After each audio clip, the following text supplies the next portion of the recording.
Wylie family, look behind me. This has been basically our last 7-8 days. I mean, you've looked at what we've been doing, and I mean, it's been a lot going on. And we're ready to help each other. There's been a lot going on, and we have done a lot. This community's done a lot. We've been there.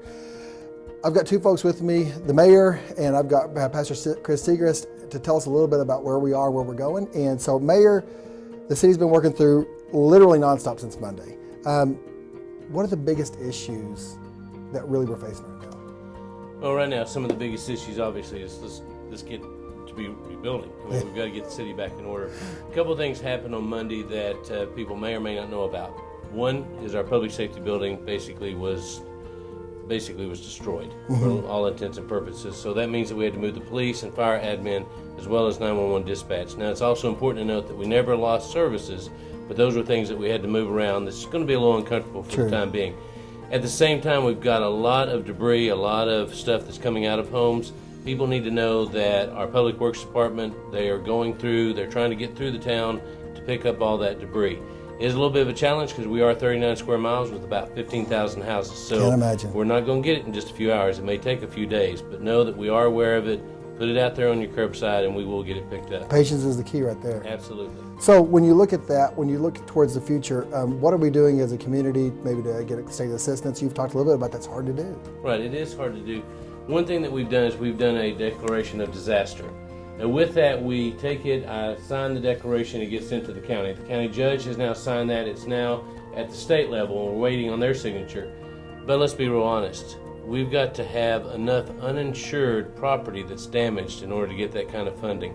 Just to give you as a comparison, when Rowlett had their tornadoes in December, they did not get federal funding. So the chances of us getting it are pretty much slim and none. Yeah, that's not likely. Well, that's important to know because I think a lot of people are asking that question, right? They are asking that question. They're also asking about the deductibles that their insurance companies are putting on them. You know, State Farm just made it to where it was one deductible. I wish that my insurance company would do that. I don't have State Farm. But, you know, the best thing you can do is put pressure on your insurance company. You know, I wish that I had that all-powerful ability to do that. I don't.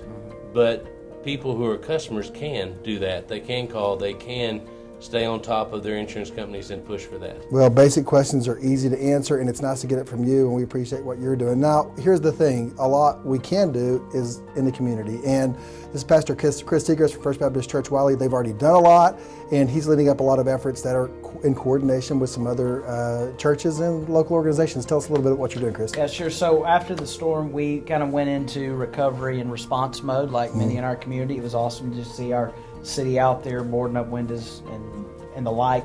But now we find ourselves in the rebuild effort. And so I would want to make a couple of things very, very clear. One, we've been talking to the Red Cross, our city, our county emergency management folks, and the Wylie ISD. And one of the big issues that's going to come down very quickly for many people is they're going to have a financial need. Yes. And so what we're doing in conjunction with these, we're asking people to direct all of those dollars toward the Rebuild Wylie Fund.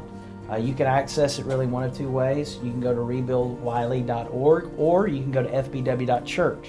When you land there on those pages, what you're going to find is this. You're going to find a couple of things. If you have a need, you can put in what your need is. We still have folks, David, that still need some boards, still need some tarps. Yeah. They have some cleanup because the ceilings are falling in and that kind of thing.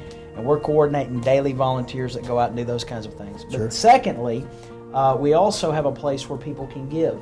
And we know in the days ahead, because Collin County is very limited in its short-term and even long-term housing solutions, we're going to have a big need for that, as well as dealing with, as you indicated, the uninsured and the underinsured. We have many people in our community that have things like fixed incomes, and it came down to making a decision between food and medicine and homeowners insurance. And so we're finding stories where we're going to have to put roofs and do those kind of things.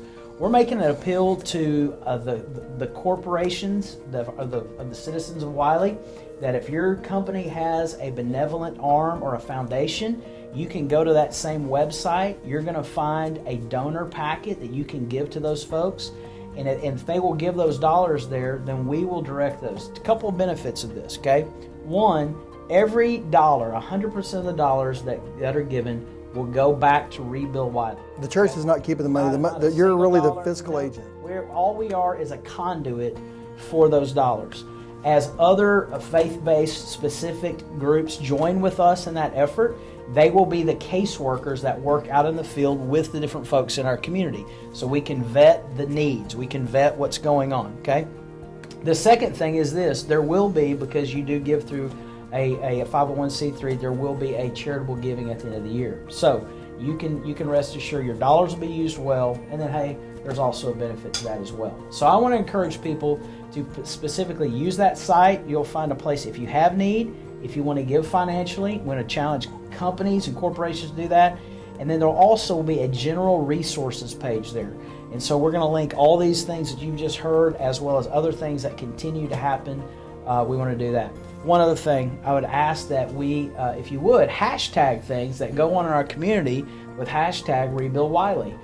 We can see pictures, we can see, I know our district's big with the Wylie Way and the messages of hope, and what a great thing for us to do to see those images, those videos as we progress through this process. Hey, we're gonna build more than just homes and structures. We're gonna rebuild lives in the days ahead. Yeah. One of the things about the rebuilding that people have already started asking about is permits. Do I have to get a permit? One of the things that we've done with the city is we're waiving the permit fee. Oh. But the reason why we still want you to get a permit is if you're going beyond just getting those shingles replaced, you've got to get the decking redone. You've got to get those pipes. We're talking now carbon monoxide. We're talking about your air conditioning units, Safety hot water stuff. heaters.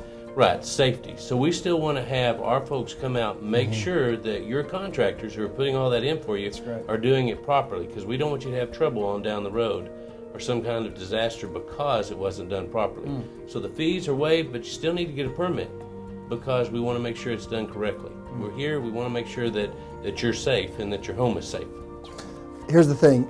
These two guys are a reminder that the Wylie Way isn't just the school district, it's in the entire community, and we appreciate y'all for helping us in our entire community. There's lots of people wanting to give. There's lots of people that we have to give. Remember that we got the Wylie Way Outfitters to give to families who are in need of clothes.